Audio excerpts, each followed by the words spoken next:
자, 안녕하십니까. 자동차 제조 공정. 자, 이번 시간에는 제2장 자동차에서 활약하는 기계 요소 중에서 가스킷, 그 다음에 타이밍 체인, 그 다음에 벨트, 그 다음에 수지 패스너 이렇게 네 가지 부품에 대해서 알아보겠습니다.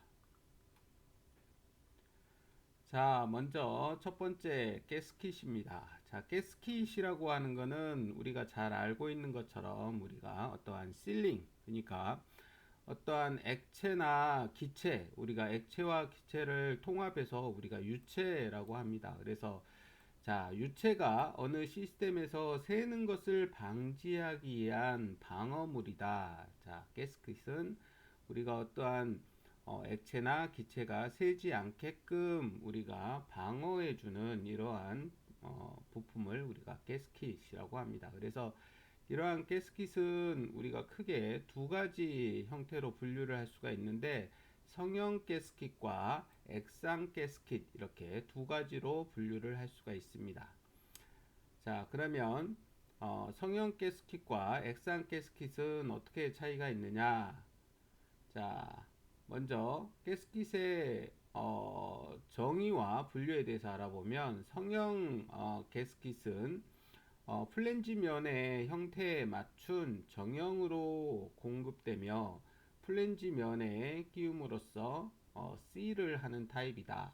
그러니까 성형 가스킷이라고 하는 것은 정형 상태로 되어 있다는 얘기입니다. 어떠한 우리가 그 엔진 블럭에 실린더 헤드를 이렇게 얹을 때처럼 그 형태가 이렇게 정해져 있으면 그 형태에 맞게끔 이렇게 잘라져서 이렇게 나오는 형태, 어떤 형태가 정해져 있는 이러한 형태의 가스킷을 우리가 성형 가스킷이다 이렇게 얘기합니다. 자, 그에 비해서 액상 가스킷은 우리가 문자 그대로 현장 성형 가스킷으로서 플랜지 부분에 뿌린 다음 시간이 지나 반응을 일으킴으로써 탄성체가 되어 실링을 하는 이러한 가스킷을 우리가 액상 가스킷이라고 합니다. 그래서 성형 가스킷에 비해서 실 성능이 높은 이러한 특성을 가지고 있는데 주로 우리가 일상에서 많이 보신 것처럼 우리가 실리콘이라고 하는 그 여러분들 그 주변에 보시면 우리가 어 샤시나 이런데 그 다음에 아니면 주방 같은데 아니면 우리가 화장실 같은데 이렇게 틈 사이나 이런 데를 메꿀 때 주로 쓰는 것이 우리가 실리콘이죠. 그래서 이러한 실리콘이 우리가 주류를 이루고 있고 자, 트랜스미션 케이스와 같이 혐기성인 변성 아크릴레이트를 사용하는 경우도 있다. 그래서 우리가 어떤 약간 액상으로 되어 있는 이러한 실리콘 같은 거 이렇게 그 어떤 부품 사이에 이렇게 끼워 넣음으로써 우리가 실링을 해주는 이러한 가스켓을 우리가 액상 가스켓이다 이렇게 얘기합니다. 자, 그 다음에 재료에 따른 분류에 보면 가스킷에 어떠한 재료로 만들었느냐에 따라서 금속 가스킷, 그 다음에 비금속 가스킷, 그 다음에 이러한 금속과 비금속을 혼합해서 조합해서 만든 가스킷 이렇게 세 가지 타입으로 우리가 분류할 수 있습니다. 그러면 각각의 타입에 따른 특성을 우리가 알아보면 금속재 가스킷은 우리가 오일팬의 드레인 볼트에 사용되는 플레인 워셔 형상과 브레이크 파이프 등에 사용되는 유니온 결합 부분에 주로 사용되고 여기에 사용되는 금속재는 주로 우리가 스테인리스 강이나 그 다음에 연철, 그 다음에 구리 제품을 주로 사용을 하고 있습니다. 그래서 주로 이제 녹이 잘 쓸지 않게끔 뭐 스테인리스를 쓴다든가 아니면 연한 철, 그 다음에 구리 이러한 것들을 주로 사용을 하고 있다. 자, 그 다음에 이제 비금속 가스킷은 우리가 주로 이제 성면, 자, 우리가 예전에는 우리가 성면이라고 하는 이러한 재료를 상당히 많은 분야에 사용을 했습니다. 건축 분야뿐만이 아니고 우리가 기계 부품이나 이런 데에도 상당히 많이 사용했었는데 이 성면이라고 하는 재료가 우리가 어떤 마찰력도 강하고 무엇보다 가장 싸고 어떤 제품을 형상화할 때 쉽게 형상을 만들 수 있다는 이러한 장점 때문에 우리가 성면을 상당히 많이 사용했습니다. 근데 이제 우리가 이제 성면이 나중에 이제 발암물질이라는 사실을 알게 되면서 이러한 성면이 들어가 있는 제품들을 이제 많이 사용을 못하게 이렇게 되어 있죠. 그래서 기존에 우리가 이제 교실이나 이런 데에 또 보면 예전에는 그 천정에 이렇게 마감재 그 천정에 이렇게 위에 얹혀져 있는 이러한 그 어 뭐라 그럽니까? 천정을 이렇게 올려져 있는 이러한 재료들이 전부 다 이제 성면으로 이렇게 되어 있었습니다. 근데 이제 이러한 성면이 워낙 구하기가 쉽고 싸기 때문에 또 어떤 제품을 만들 때 쉽게 찍어낼 수 있어서 이러한 성면을 많이 사용했는데 지금은 이제 이러한 성면이 들어가 있는 제품들을 전부 다 철거를 하고 이제 성면이 안 들어가 있는 제품으로 이렇게 다 만들고 있죠. 자동차 제품에서도 마찬가지입니다. 우리가 이제 클러치 패드나 이런 데에서도 예전에는 성면이 우리가 마찰력이나 이런 것도 좋고 제품을 쉽게 만들 수 있어서 성면을 많이 사용했었는데 이러한 이제 성면 제품들이 지금은 이제 발암물질이기 때문에 사용이 금지되어 있습니다. 그래서 이러한 성면을 지금은 못 쓰고 있는데 가스킷에도 예전에는 성면 제품을 많이 사용을 했습니다. 지금은 이제 이게 이제 발암물질이기 때문에 사용을 이제 못하게 이렇게 되어 있죠. 자, 그 다음에 오일팬과 실린더 블럭의 실에 사용되었던 코르크 러버나 아니면 타이밍 벨트 케이스의 가스켓이나 헤드 커버에 사용되는 고무 계열 그리고 트랜스미션 케이스에 사용되는 종이 등이 자, 비금속 가스켓에 해당됩니다. 자, 그 다음에 세 번째로 보면 금속과 비금속 조합 가스켓에 보시면 헤드 가스켓, 그 다음에 배기 매니폴드 가스켓, 그 다음에 배기 파이프 가스켓 이러한 것들은 예전에는 이제 성면하고 메탈 주로 이제 메탈에는 스테인리스 강을 주로 사용해서 성면과 메탈을 혼합해서 이렇게 사용을 했었는데 아까도 말씀드렸지만 성면이라고 하는 게 이제 발암 물질이기 때문에 지금은 이제 사용이 금지되어 있죠. 그래서 요즘은 이제 성면을 대체하는 주로 이제 흑연과 메탈을 이렇게 혼합한 것을 주로 쓰다가 지금은 이제 이것도 주로 이제 사용을 하지 않고 메탈로 이렇게 많이 변화되고 있는 추세입니다.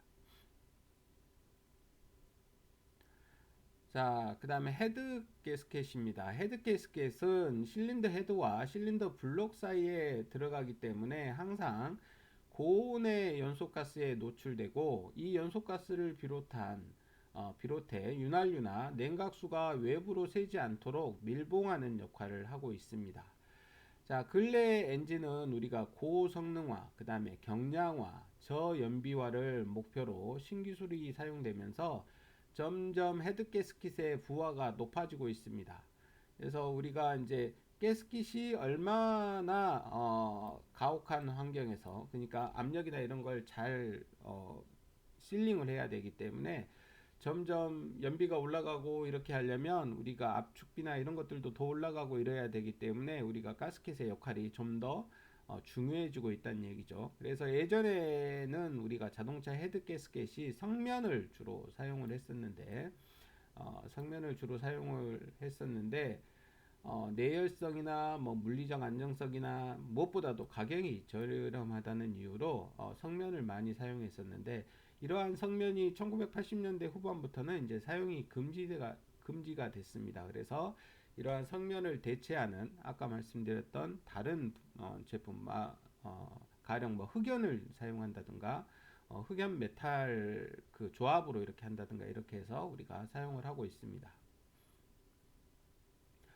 자, 그 다음에, 자, 흑연 제품 가스켓에서 메탈로 바통 터치 이렇게 제목이 되어 있는데, 자, 그래서 아까 말씀드렸지만 성면을 대처하는 흑연 제품이 이렇게 나오다가 지금은 이제 메탈로 이렇게 변화되고 있다 이런 뜻입니다. 그래서 1980년 전후에 등장한 것이 우리가 이제 1980년대에 우리가 성면이 발암 물질이기 때문에 더 이상 사용이 안 된다 이렇게 되면서 그때 등장한 것이 바로 흑연입니다. 그래서 성면 가스킷보다 소성 변형이 적고 그 다음에 글로밋의 가공성도 성면하고 거의 가공성도 동일하기 때문에 자, 이러한 성면 대체형으로 흑연 제품이 나오기 시작했습니다. 자, 성면 제품은 바인더 부분에 우리가 니트릴 고무를 사용하는 경우가 많아서 내열성에 문제가 있었는데, 자, 그에 비해서 흑연 제품은 우리가 니트릴 고무를 사용하지 않아도 되기 때문에 이러한 내열성 문제를 우리가 해결할 수 있었습니다. 그래서 흑연 제품이 성면을 대체하게 되었다. 그 다음에 흑연 헤드 가스켓의 단점은 뭐냐? 자, 아까 말씀드렸듯이 성면은 우리가 구하기가 아주 쉽습니다. 그래서 가격이 싼데 그에 비해서 흑연은 가격이 비싸고, 자, 오일과 물에 약하다는 이러한 단점을 가지고 있습니다. 그래서 자, 흑연 가스켓의 단점은 가격이 성면에 비해서 비싸고, 그 다음에 오일이나 물에 이렇게 약하다는 단점을 가지고 있습니다. 자, 그래서 우리가 방금 전에 보셨던 것처럼 흑연 제품이 이제 메탈 가스킷으로 이렇게 변화되고 있다는 얘기입니다. 그래서 현재는 엔진에서는 압도적으로 메탈 헤드 가스킷이 주류를 이루고 있다. 자, 우리가 이제 엔진 부분에 아까 윤활유나 오일이나 이러한 것들의 누수를 막아야 되는데, 자, 아까 흑연 가스켓의 가장 단점이 우리가 오일이나 물에 약하다는 그러한 단점이 있었죠. 자, 그래서 그러한 것들을 커버하기 위해서 우리가 이제 메탈 가스켓으로 이렇게 넘어오고 있다는 얘기입니다. 자, 그래서 메탈 헤드 가스켓은 스틸 라미네이트 가스켓이라고도 우리가 부릅니다. 자, 스틸 라미네이트 가스켓이라고도 부르고, 자, 메탈 가스켓은 2개 혹은 3개의 스테인리스 강판으로 그 중에서 수매의 연강판을 겹쳐 놓고 그 표면에 스테인리스 강판, 그러니까 우리가 이제 KS 규격에 보면 STS, 그러니까 스테인리스 강을 우리가 STS라고 그러죠. 그래서 그 중에서 이제 뭐가 베이스를 이루고 있느냐에 따라서 우리가 이제 뒤에 숫자가 붙는데, 우리가 STS 301 계열을 베이스로 한 스프링 강의 박판으로 덮인 구조다. 자, 기본적으로는 우리가 2개에서 3개 정도로 이렇게 가스킷을 이렇게 사용을 하고 있는 구조지만, 자, 디젤 엔진 같은 경우에는 우리가 디젤은 가솔린에 비해서 압축비가 2배 정도 높습니다. 우리가 일반적으로 가솔린 같은 경우에는 압축비가 11에서 한 12, 20, 14 요 정도 되는데, 그에 비해서 우리가 디젤 같은 경우에는 뭐 24 이렇게 올라가기 때문에 거의 뭐 2배 정도 압축비가 높습니다. 우리가 이제 압축비가 높다는 얘기는 엔진의 효율을 좋게 한다는 얘기죠. 그래서 우리가 압축비를 많이 압축을 해서 폭발을 시켜주면 시켜줄수록 거기에서 나오는 동력이 커지기 때문에 우리가 디젤 차량 같은 경우에는 우리가 압축비를 높여서, 물론 이제 압축비를 높일 수 있다는 거는 단순히 압축비를 높인다는 차원이 아니고 거기에 이제 연료 특성이 있겠죠. 뭐 가솔린 같은 경우에는 우리가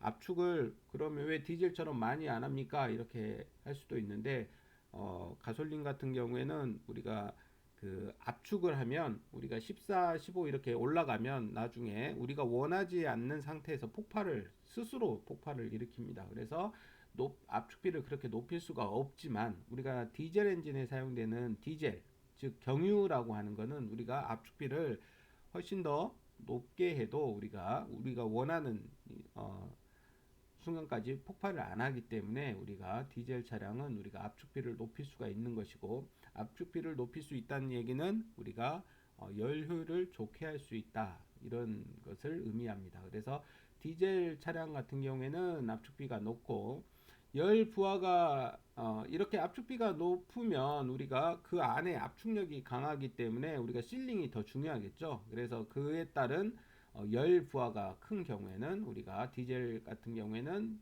3개에서 5개 정도의 우리가 가스켓을 사용을 하고 있다. 그 다음에 이제 방금 전에 말씀드렸듯이 가솔린 같은 경우에는 디젤에 비해서 우리가 압축비를 더 낮춰서 이렇게 사용을 하기 때문에 이런 경우에는 1개에서 3개 정도의 메탈 가스켓을 이렇게 겹쳐서 사용을 하고 있다. 자, 그 다음에 양산을 위한 노력입니다. 자, 시작품인 헤드 가스켓은 엔진 다이나모상에서 엄격한 테스트를 받는다. 이것은 자동차 메이커나 엔진 메이커에 있어서 정해진 시험 패턴으로서 통상 100에서 300시간 정도의 우리가 장시간에 거쳐서 우리가 가스 유출이나 냉각수 유출, 그 다음에 오일의 유출이 없는지를 우리가 테스트하게끔 되어 있습니다. 그래서 이렇게 100에서 300시간 정도 테스트를 해보고 이상이 없으면 우리가 이렇게 제품으로서 이렇게 출시를 하게 되는 겁니다. 자, 그 다음에 이제 오늘 배울 내용 중에 두 번째는 타이밍 체인입니다. 타이밍 체인. 자, 우리가 지난 시간에 동력을 전달하는 부품들 중에서 우리가 두 축이 이렇게 붙어 있을 때는 우리가 마찰차나 기어에 의해서 동력을 전달한다 그랬고, 두 축이 떨어져 있는 경우에는 여기에 보시는 것처럼 우리가 벨트를 이용한 전동이라든가 체인을 이용해서 동력을 전달한다든가 로프를 이용해서 동력을 전달하는 이러한 세 가지 경우가 있는데, 자, 우리가 어떠한 동력을 전달한다든가 시간에 맞춰서 어떠한 밸브를 열기 위한 기계 부품 중에 하나가 바로 이 벨트와 체인입니다. 자, 먼저 여기에서 체인에 대해서 먼저 알아보면, 자, 방금 전에 말씀드렸듯이 축이 떨어져 있는 경우에 구동력을 전달하는 방법으로는 우리가 벨트와 자, 그 다음에 체인이 있습니다. 물론 이제 로프도 있지만 로프는 우리가 이제 동력 전달의 그 정확성이 떨어지기 때문에 주로 이제 이러한 것들은 뭐 방앗간이나 이런 데에서 우리가 동력 전달 효율이 그렇게 중요하지 않는 데에서 주로 사용을 하고, 일반적으로는 우리가 자, 체인이나 벨트를 주로 많이 사용을 하고 있습니다. 자, 현재 체인이 자동차에서 사용되는 것은 우리가 크랭크 샤프트의 회전을 캠 샤프트에 전달해서 정확한 타이밍에 우리가 밸브를 열고 닫을 수 있도록, 흡기 밸브와 배기 밸브를 이렇게 열고 닫을 수 있도록 하기 위한 우리가 타이밍 벨트, 그 다음에 타이밍 체인으로 이렇게 사용되는데, 우리가 타이밍 체인에 대해서 알아보겠습니다. 자, 타이밍 체인의 부활 이렇게 제목이 되어 있는데, 타이밍 체인은 우리가 정숙성이 요구되면서 타이밍 벨트에 눌려 한때 승용차 엔진에서 체인이 사라진 적이 있다. 그러니까 체인이라고 하는 거는 우리 자전거 타보시면 알겠지만, 우리가 이렇게 체인, 롤러 형태로 되어 있는 체인이 우리가 스프라켓이라고 하는 나사 형태, 기어 형태의 이런 이빨에 이렇게 하나씩 물려가면서 이렇게 회전하게 되는데, 여기에서 발생되는 이빨이 이렇게 이렇게 물릴 때 발생되는 우리가 소음이 있습니다. 그래서 우리가 자동차나 승용차, 특히 승용차 같은 경우에는 우리가 정숙성이 중요하죠. 우리가 시끄러우면, 소음이 많으면 우리가 일반적으로 운전자들이나 탑승자들이 싫어합니다. 그래서 이러한 정숙성 때문에 승용차에서 체인을 한때는 안 썼었는데, 우리가 이제 사일런트 체인이라고 하는 이제 조용해진 체인이란 얘기죠. 그래서 사일런트 체인이라는 게 우리가 등장하면서 우리가 이제 다시 체인이 사용이 되게 됩니다.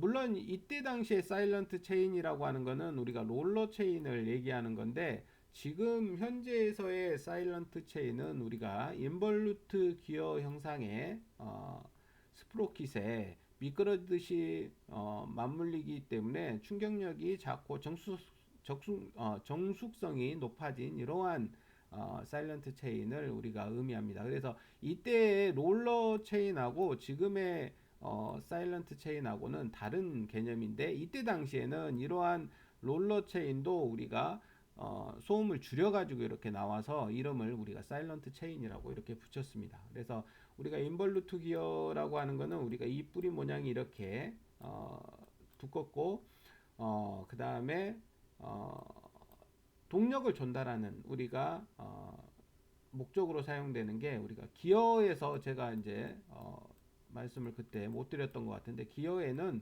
이빨의 치형이 두 가지가 있어요. 그 중에 이제 가장 일반적인 게 인벌루트 치형인데, 인벌루트 치형은 이빨의 모양이 이런 식으로 이렇게 되어 있어서 밑에 부분이 두껍고 위에가 얇은 이러한 형상의 우리가 인벌루트 치형. 요거는 주로 이제 밑에 뿌리 부분이 두껍기 때문에 동력을 전달할 때 주로 사용됩니다. 그래서 산업용으로 사용되는 대부분의 우리가 기어의 이빨은 인벌루트 치형이고, 그에 비해서 우리가 이제 사이클로이드 치형이라는 게 있어요. 사이클로이드 치형은 우리가 어, 그 정밀도, 그러니까 정확한 어떤 회전력 이러한 것들을 중요하게 여길 때 우리가 사용되는 치형이 사이클로이드 치형입니다. 그래서 우리 시계에 들어가는 나사나 이런 것들 아주 작게 되어 있는 나사들은 치형이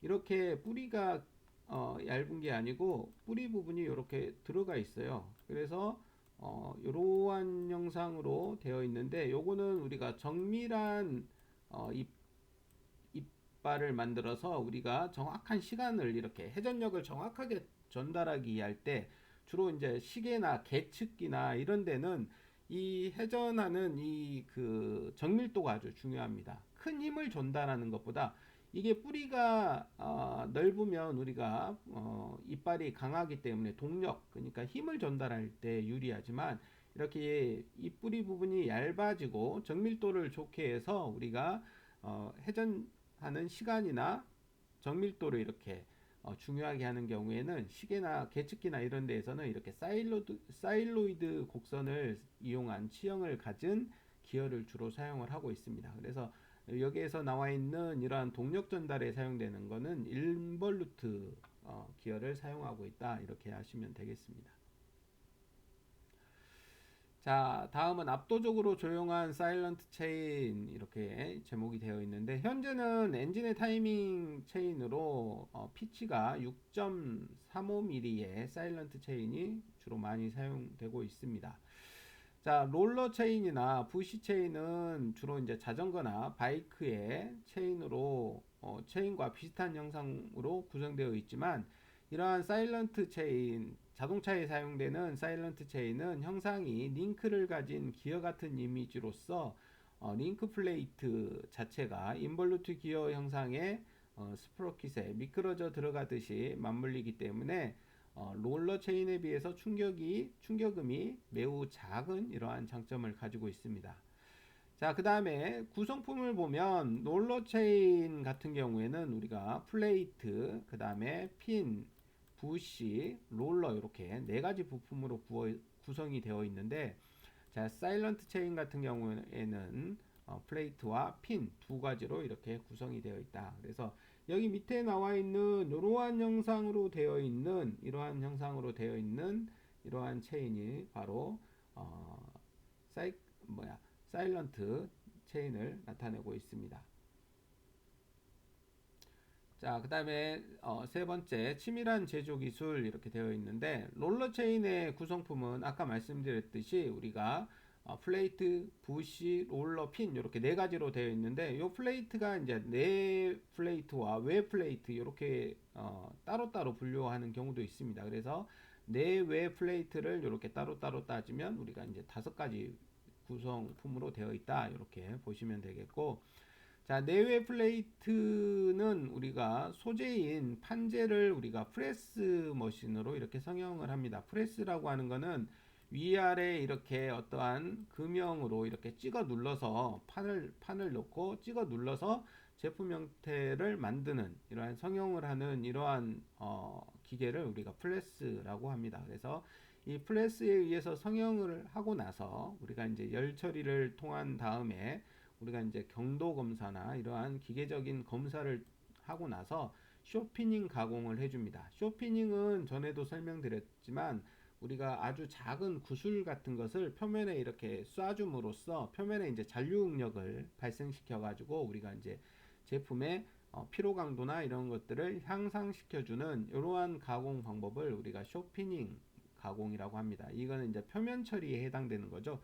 제품의 표면을 우리가 강화시켜주는 이러한 가공법입니다. 이렇게 하고 나서 이제 못따기와 연마를 통해서 제품을 이렇게 만들게 됩니다. 자, 그 다음에 이번 시간에 배울 부품 중에 세 번째, 자, 기계 요소 중에 세 번째는 벨트입니다. 벨트. 방금 전에 우리가 체인에 대해서 배웠는데, 자, 이제 벨트입니다. 벨트는 우리가 자동차에 사용되고 있는 벨트는 우리가 클랭크 풀리를 매개로, 자, 교류 발전기나 스티어링 펌프 등 보조 기기 종류를 구동하는 보조 기기로서의 벨트로 우리가 사용이 되고 있습니다. 그래서 자, 크랭크 샤프트의 회전각으로 밸브의 개폐 시기를 올바르게 유지하는 역할을 맡은 캠 샤프트를 시키기 위한 타이밍 벨트 등으로 우리가 사용하고 있다. 그래서 자, 요 벨트도 우리가 이제 타이밍 벨트나 우리가 어떠한 동력을 전달하는 이러한 기기로 우리가 주로 사용되는데, 자, 이러한 축이 떨어져 있는 경우에 우리가 동력을 전달하는 이러한 형태의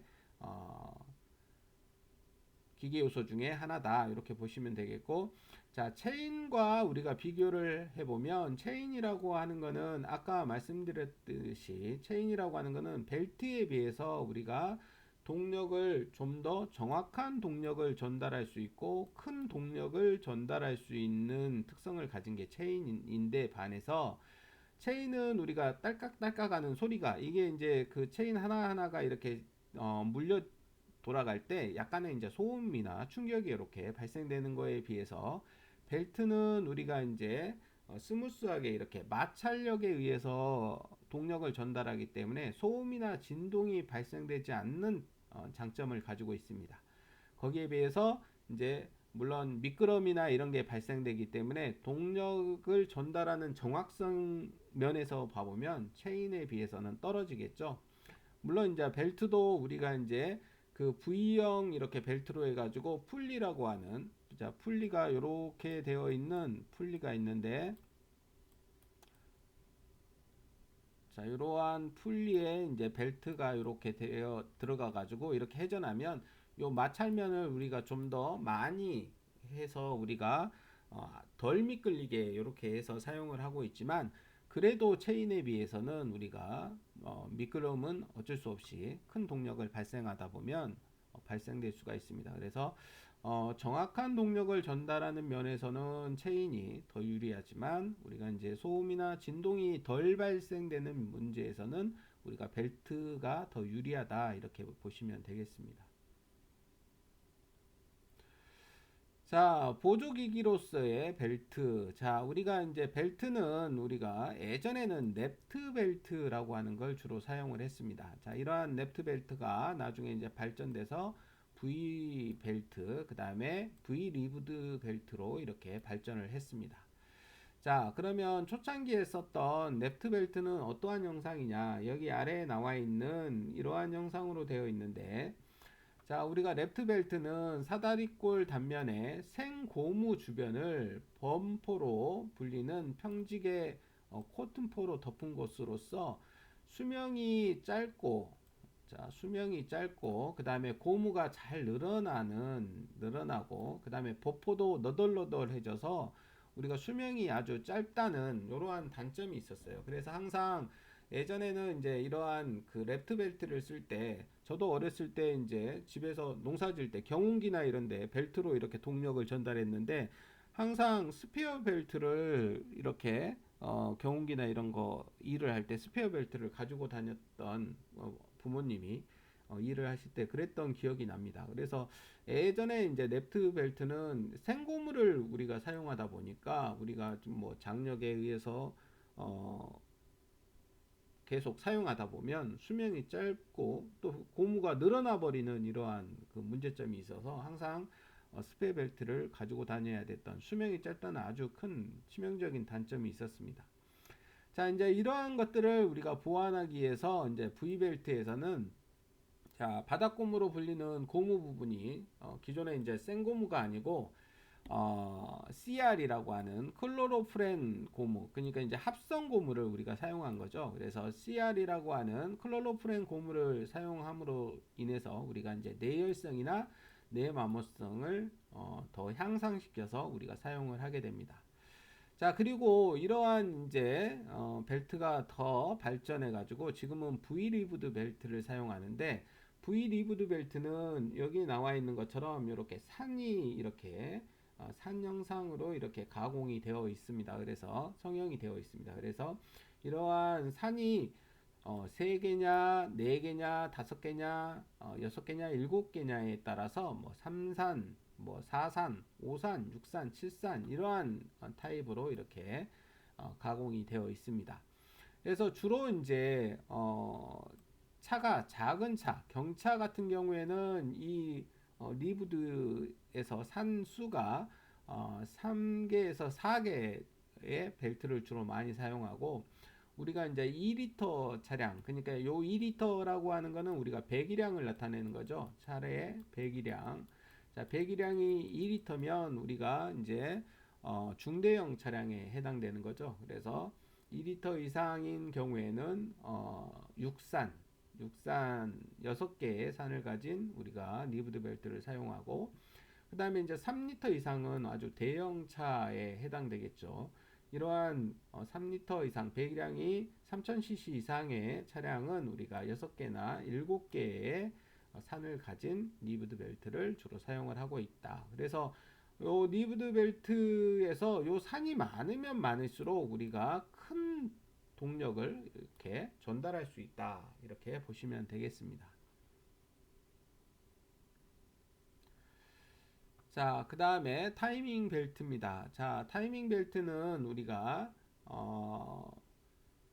윤활할 필요도 없고 저소음이라는 등의 이점을 가진 타이밍 벨트는 체인 방식에 비해서 자, 엔진 길이가 길어진다는 단점도 있기 때문에 현재는 주로 사용을 하지 않고 있다는 얘기죠.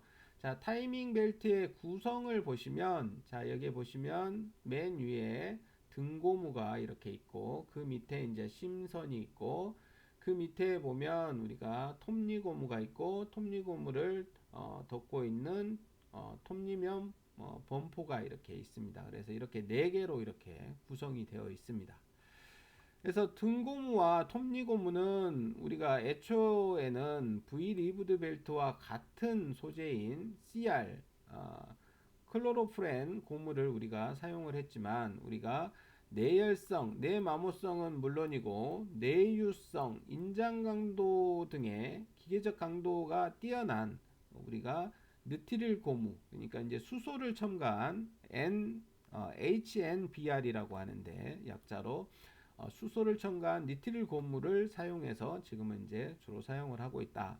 자, 심선은 고강도면에서 신축성이 작은 유리섬유나 혹은 우리가 아라미드 섬유를 주로 사용을 하고 있고, 톱니면 범퍼에는 내마모성이 뛰어난 PA, 나일론이라고 하죠. 네, 나일론을 주로 사용을 하고 있습니다. 자, 그 다음에 이번 시간에 마지막 나오는 기계 요소가 수지 패스너입니다. 자, 수지 패스너는 우리가 체결 부품으로 우리가 지금까지 뭐 볼트나 니벳이나 용접 등을 우리가 주로 생각을 하고 있는데, 자, 이러한 니벳이나 용접이나 볼트는 우리가 아주 강한 체결력을 가지고 있는 부품이라고 할 수가 있겠죠. 그 중에서 이제 볼트는 우리가 비영구적인, 언제나 내가 원할 때 체결을 했다가 풀 수 있는 이러한 우리가 체결 부품이고, 니벳이나 용접은 우리가 영구 체결 부품이라고 하죠. 그래서 한번 체결하면 우리가 영구적으로 분해할 수 없는, 물론 분해할 수 없다는 얘기가 우리가 이제 손으로 이렇게 어떠한 기구로 이렇게 분해할 수 없다는 얘기고, 니벳이나 용접도 우리가 원하면 니벳 같은 경우에는 머리를 잘라 가지고 다시 이제 뭐 해체를 할 수는 있습니다. 근데 우리가 일반적으로 니벳이나 용접도 마찬가지로 뭐 이제 잘라서 이렇게 분해를 할 수는 있지만, 그런 분해가 아니고 우리가 원할 때 체결했다 풀었다 이런 개념의 체결이 아닌 영구적인 체결의 의미로 우리가 니벳이나 용접을 사용하고, 볼트는 우리가 언제든지 풀었다 다시 조였다 해가지고 우리가 다시 체결했다 풀었다 할 수 있는 그러한 체결 부품에 해당되는 거죠. 물론 그리고 요 세 개는 요러한 세 개는 우리가 이제 체결 부품에서도 대부분 이제 큰 강도를 우리가 요구하는 데 주로 사용되지만 이 체결 부품 요 세 개 외에도 우리가 수지 패스너라고 하는 거는 우리가 그다지 강도는 강하지 않지만 우리가 가볍고 보기 좋으면서도 원터치로 우리가 체결 작업을 할 수 있다는 장점을 가지고 있습니다. 그래서 여러분들 아마 차나 이런 데 보시면 시트나 이런 거 밑에 이렇게 콕콕 끼워져 있는 이러한 제품들 보셨을 거예요. 그래서 매트나 이런 것들을 보시면 자 이러한 것들의 체결 방식을 우리가 이 체결 부품을 우리가 패스너라고 합니다. 그래서 대부분 이제 플라스틱으로 되어 있기 때문에 이제 수지 패스너 이렇게 얘기하는데 자 볼트나 너트와 같이 녹이 쓸 걱정이 없어서 자동차의 의장이나 몰딩이나 엔진룸 안에 주로 이제 사용을 하고 있다. 자, 사용되는 부품은 도어 트림의 클립이라든가 파이프의 클램프, 그 다음에 와이어 하이니스의 클램프, 그 다음에 웨더 스트립, 그 다음에 가니시의 클립, 홀 플러그, 또 응용 예로는 선바이저 홀딩 등에 주로 사용되는데 일반적으로 우리가 차 한 대에 사용되는 우리가 수지 패스너는 한 600개 이상 이렇게 사용을 하고 있다 그럽니다. 그러니까 상당히 많이 사용되고 있는 자동차 부품이라고 생각할 수가 있습니다. 자, 수지 패스너는 수지를 우리가 성형을 해서 이렇게 만드는 제품이기 때문에 금형을 사용합니다. 그래서 금형으로 이렇게 제품을 찍어내는 사출 성형에 의해서 제작이 됩니다. 그래서 우리가 이러한 금형이라고 하는 거는 우리 붕어빵 만드는 그런 기계 보시면 아시겠지만 우리가 그 형상에 따라서 금형을 한번 만들면 똑같은 제품을 많이 이렇게 생산할 수 있는데 대신 이 형상에 따라서 금형을 많이 파야 되겠죠. 그러니까 이제 600개 이상의 제품을 이렇게 만들려면 물론 이제 이 중에는 똑같은 형상도 있겠지만 다른 형상의 이런 패스너들이 많을 거예요. 그러면 그 금형 제품에 따라서 이러한 금형을 따로따로 이렇게 파줘야 됩니다. 그래서 이러한 제품을 만드는 금형 가격도 상당한 비중을 차지하겠죠. 자, 이러한 수지 패스너의 요구 특성을 봐보면 우리가 반복성, 그 다음에 탈거력, 그 다음에 삽입력, 역펀치 사용, 그 다음에 자구성 등의 특성을 가지고 있습니다. 요구 특성을. 자, 그 중에 이제 반복성이라고 하는 거는 탈착성을 말하는데 수지 패스너의 경우 대략적으로 4에서 5번 정도의 탈착을 염두에 두고 우리가 제품을 이렇게 만들어야 된다고 합니다. 그래서 우리가 이제 4에서 5번 정도의 탈착, 붙였다 띄었다, 끼웠다 뺐다 이렇게 할 수 있는 그러한 성능을 가지고 있어야 된다는 얘기죠. 우리가 이제 수지로 만들기 때문에 대부분 이렇게 끼웠다 뺐다 할 때 그 끝에 부분이 이렇게 벌어져 가지고 이렇게 빠지는 부분이 망가지거나 아니면 들어갈 때 우리가 많이 망가지는데 적어도 이제 4, 5회 정도의 탈착을 염두에 두고 우리가 만들어야 된다는 얘기죠. 그 다음에 탈거력이라고 하는 거는 수지 패스너를 뽑을 때 들어가는 힘을 우리가 탈거력이라고 하는데 탈거력이 클수록 뽑기가 어려워서 고정이 잘 되는 이러한 성능 그러니까 능력을 가지고 있습니다. 그래서 탈거력이 좋다는 얘기는 우리가 뽑을 때 우리가 쉽게 잘 안 빠진다. 그러니까 고정이 잘 돼 있다. 이러한 특성을 나타내는 거고 삽입력이라고 하는 거는 그와 반대로 우리가 이제 끼울 때 고정을 시키기 위해서 끼울 때 들어가는 힘을 우리가 삽입력이라고 하는데 우리가 일반적으로 고정을 시키기 위해서 끼울 때는 저항이 적어서 잘 들어가는 게 좋겠죠. 그래서 자, 삽입력은 작을수록 우리가 요구 특성을 만족하고 탈거력은 클수록 우리가 요구 특성을 만족하는 그러한 특성을 가지고 있겠죠. 자, 그 다음에 이제 역펀치라고 하는 거는 상대쪽 패널의 구멍을 말하는데 우리가 펀치 구멍의 입구 방향이라면 넣기가 쉽지만 반대쪽인 경우는 돌기가 나 있어서 수지 패스너가 잘 안 들어가거나 최악의 경우에 삽입하지 못하는 경우가 있다. 이 부분의 성능을 우리가 역펀치 사용가라든가 아니면 역펀치 사용 불가라고 이렇게 표시를 한다는 얘기입니다. 그래서 우리가 잘 들어가느냐, 역펀치로 이렇게 반대 방향으로 잘 들어가느냐, 안 들어가느냐, 요거를 우리가 이제 역펀치라고 이렇게 나타내고 있다. 그 다음에 이제 자굴성이라고 하는 거는 우리가 이제 어떠한 기둥이나 이런 게 이렇게 휘거나 이런 것을 우리가 자굴이라고 합니다. 그래서 자굴성이라고 하는 거는 끼울 때 수지 패스너가 부드럽게 이제 그 홀 안으로 들어가지 못하고 이렇게 망가지는 이러한 것을 우리가 자굴성이라고 합니다.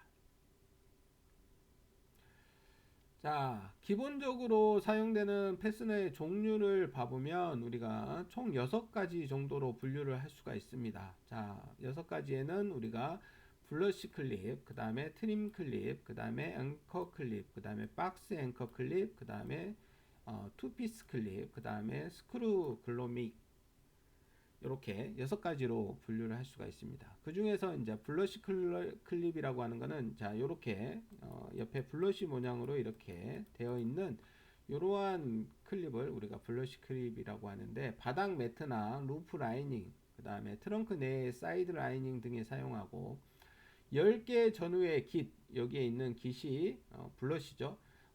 10개 전후의 블러시를 갖고 있어서 그 깃의 변형으로 강도를 내는 타입으로 비교적 큰 지지력을 필요로 하지 않는 부위에 사용된다. 그래서 비교적 큰 지지력을 필요로 하지 않는 부위에 사용되는 블러시다. 블러시 클립이다. 이렇게 하시면 되겠습니다. 자, 두 번째로는 트림 클립입니다. 트림 클립은 도어에 트림을 고정하는 패스너로서 센터 필러나 쿼터 필러의 가니시 등에 많이 볼 수 있는 패스너이고, 애초에는 투피스 타입이었지만 그 후에 이제 카누 타입, 그 다음에 삼각 다리 타입, 사각 다리 타입 등으로 이렇게 진화되었다. 그래서 여기에 보시면 트림 클립이 여기 나와 있습니다. 그래서 몇 번의 도어 트림 등에 활약하는 수지 패스너로 몇 번의 반복성이 있다. 현재는 삼각이나 사각 다리 타입을 주로 많이 사용하고 있다. 자, 세 번째는 앵커 클립입니다. 앵커 클립은 우리가 고정하다, 정박하다는 의미의 클립으로서 차체에 와이어 하니시를 고정하거나 와셔 튜브를 고정, 또는 라디에이터나 파워 스티어링 호스를 고정한다든가, 혹은 연료 파이프와 브레이크 파이프 등을 파이프를 차체에 장착하는 역할을 하는 클립이다.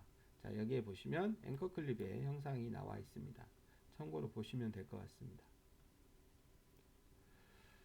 자, 그 다음에 네 번째로는 우리가 박스 앵커 클립입니다. 상대 패널에 박히는 부분이 박스 형상을 하고 있는데, 그 양 측면에 세기 형상의 돌기가 나 있어서 삽입할 때 클릭감을 갖게 함으로써 안정된 지지력을 발휘하는 이러한 클립이다. 이렇게 보시면 되겠고, 사용되는 데는 우리가 범퍼 카울이나 연료 앤 브레이크 파이프, 그 다음에 라디에이터 호스나 파워 스티어링 호스를 차체에 고정하는 부분에 주로 사용을 하고 있습니다. 자, 그 다음에 다섯 번째는 투피스 클립인데, 프론트 이너 팬더의 장착이나 범퍼, 카울 톱 그릴, 그 다음에 실드 프론트 블러시 등에 사용되는 타입으로서 핀을 눌러 글로밋의 다리를 벌림으로써 고정을 하고 있습니다. 탈착이나 재사용이 가능하고, 우리가 이너 부분의 이 부분을 우리가 핀이라고 하고 아우터 부분을 글로밋이라고 합니다. 그래서 여기에 보시면 투피스 클립이 나와 있습니다. 참고로 보시면 될 것 같고, 이러한 투피스 클립에는 해제 방식에 따라서 우리가 네 가지가 있는데, 나사 타입, 그 다음에 푸시 타입, 그 다음에 턴 타입, 풀 타입, 이렇게 네 가지로 분류할 수 있습니다.